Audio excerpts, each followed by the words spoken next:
Two trains P and Q move on horizontal parallel straight tracks. This is Mechanics 1, June 2017, IAL, question number 5.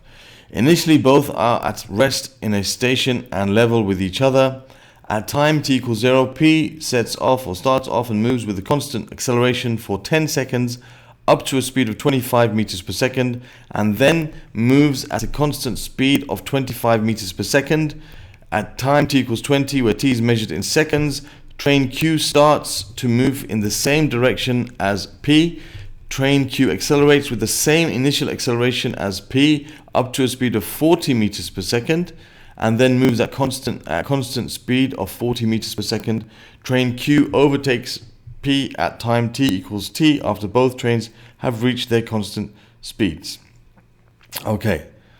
Sketch on the same axes the speed time graph of both trains from 0 up to t.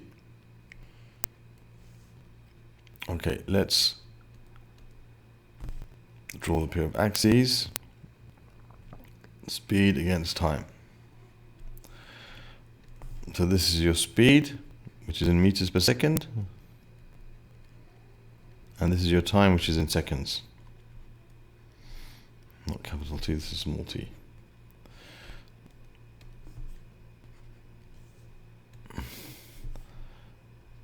In seconds. Okay, so now, initially both are at rest. Okay, time t equals 0, P sets off. Okay, so P starts time t equals 0 and moves with constant acceleration for 10 seconds up to a speed of 25 meters per second. So it's going something like this. Okay, for 10 seconds. So we're going to have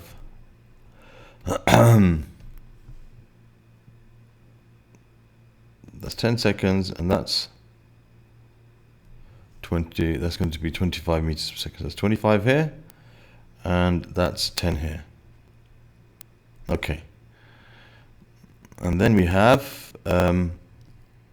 moves at constant speed. Okay, so then it continues with the constant speed all the way along until t seconds. Let's say that's t seconds. Okay, that's t seconds over here. All right.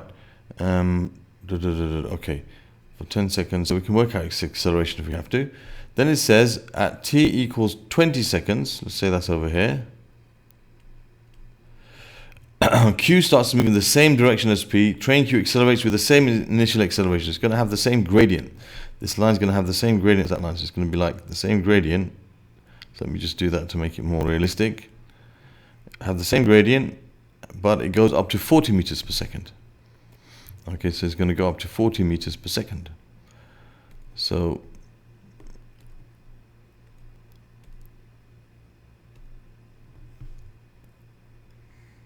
that's going to go up to 40 meters per second, and that's going to take, okay, same instance up to the speed of 40. Okay, so it didn't give us the time right now. We can work that out if we need to. That's 40. Okay, and that we have to work it out what it is. We don't know what it is. We can work it out though. And then it continues with a constant speed of 40 meters per second until time t. Okay, so those times are the same, and that's basically that. Those times are going to be when they've traveled the same distance, because that's where they meet. All right, so it's basically telling us now. Okay, that's part A. Sketch on the same axes as speed time graphs. That's fine. It doesn't mention for us to find this. We could find this quite easily because we know the acceleration here. We can work out the acceleration. Okay, we can work out the time it took to reach that speed from 0 to 40. We can work it out because we know the acceleration from this.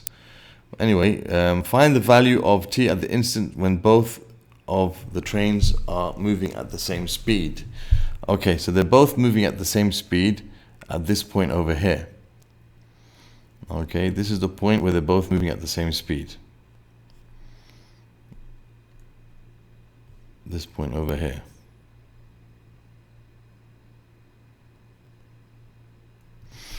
Okay, let me call that T1. All right, we need to find the value of t at that point. Okay, where they're both moving at the same speed. Okay, so they're both moving at the same speed at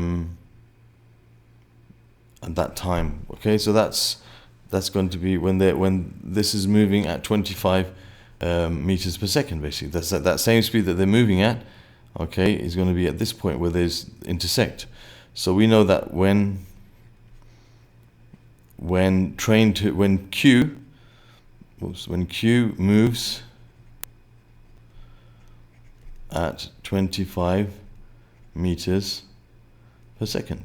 Okay, so we can work that out pretty simply, because we can work out, for example, here that this is 25 and this is from there to there is 40. Okay, and we can work out what this time is, and there's going to be some sort of similarity between these two triangles. Okay, so 25 over 40, okay, is a fraction, okay, that you need, times this over here, this distance here. So we got to work out what time this reaches its top speed at. Okay, it doesn't tell. Okay, so we got to work that out. We can work out by using the acceleration. We know the acceleration at this point is going to be 25 over 10, which is 2.5. So this acceleration is the same.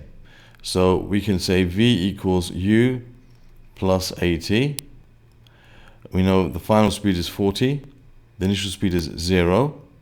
Okay, over the acceleration, which is 2.5. So 40 divided by 2.5 will give us the time from there to there.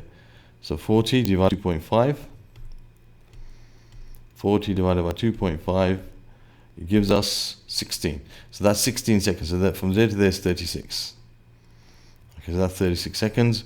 So we've got 25 over 40 times 16 will tell us the time they reach the same speed, which is this, because it's that fraction, the fraction 25 over 40 of this length here. By similarity, you could say. You could say x over 40 equals, x over 16 equals 25 over 40.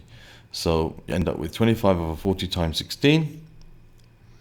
So 25 divided by 40 times 16, which gives us 10. So that's 10 seconds here. Okay, from there to there, that's 10 seconds. That means T1 is equal to 30. So at 30 seconds. Okay, so that's when the speed is 30 seconds. The time is 30 seconds. Okay, the value of t. So it's from 0 to 30 seconds. Okay, so that the steps I've shown up here, maybe I could show them down here just to make it clearer. You basically have, that's 20, that's 36, so that length is 16.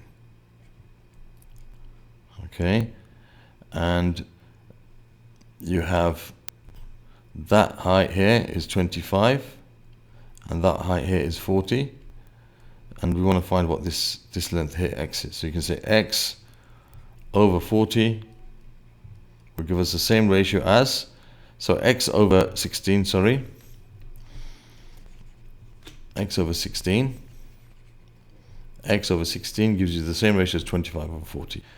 X over 16 will be the same ratio as 25 over 40. Therefore, x is equal to 16 times 25 over 40. Okay, and that gives us 10 seconds. How is that 10 seconds? Well, 4 goes into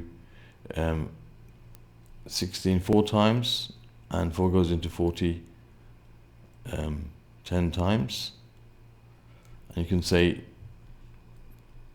another 2 times, you could have said 8 actually. So that's 2 and 5, so that's going to be 50 over 5, which is 10 seconds. So therefore, time is 10 seconds more than 20. It's 20 plus 10, which is 30 seconds. Okay, that's how we did that question. Pretty simple. That's part B. Okay, and then part C, find the value of t. Find the value of t. So you've got to find the value of the time when they both have covered the same distance. When they overtake each other, when one of them overtakes the other one, they've covered the same distance. So when the area of these two trapeziums is equal, okay, so you've got the area of the trapezium for P, which looks something like this,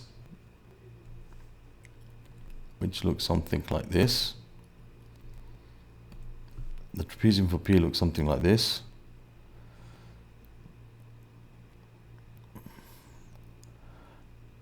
And for Q, it's a bit same gradient, then it goes higher, and this part is shorter. Okay, now what can we say about these trapeziums? Well, we know this goes up to 25 highest speed, this goes up to 40. Okay, so that's the distance between the parallel sides of these trapeziums.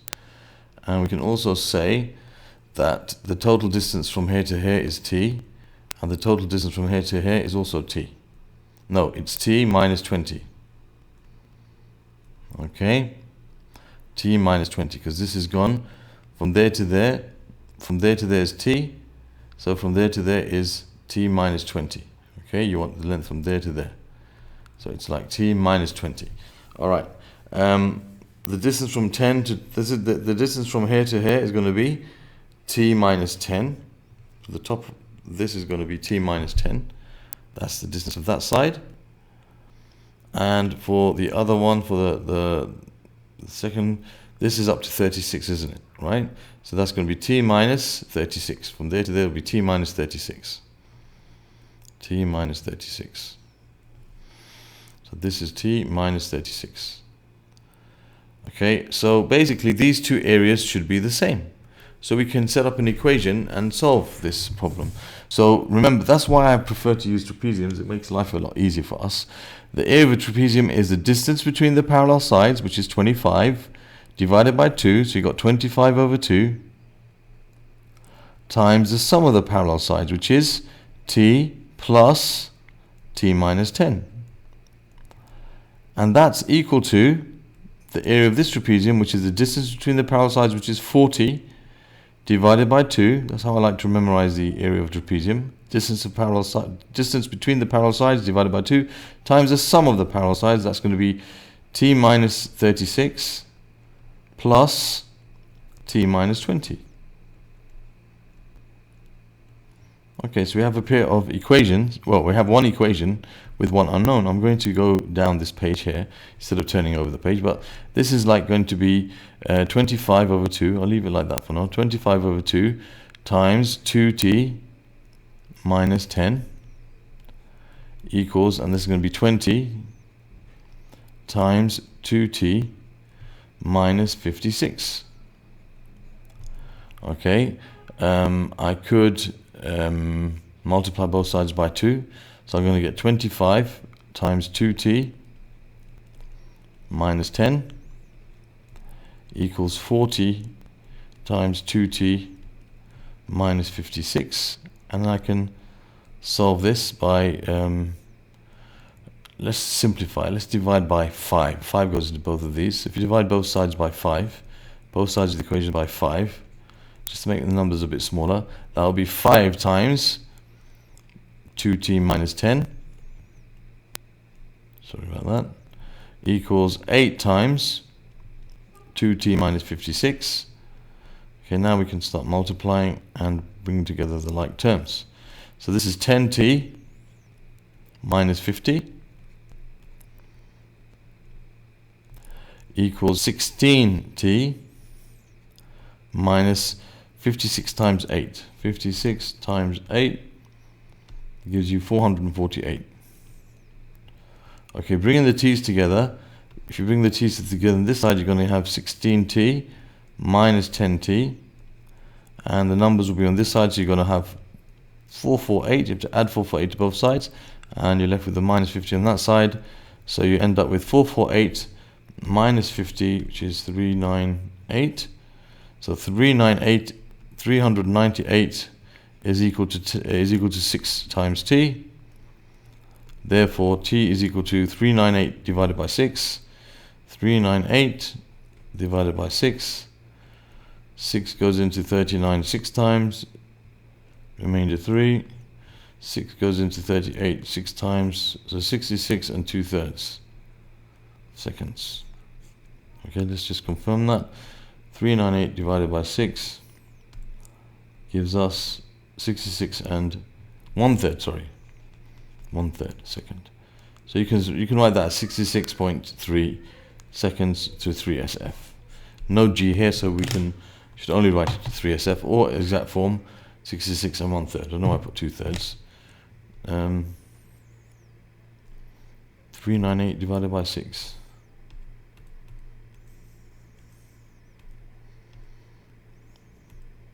Yeah, 66.3. Yeah, because it'll be 2/3. Sorry, yeah, it'll be 2/6, which is 2/3. 1/3. Sorry, 2/6 would be 1/3. 66 and 1/3. So you got 66.3 seconds, and that's the answer to this question. Okay, that's question number 5.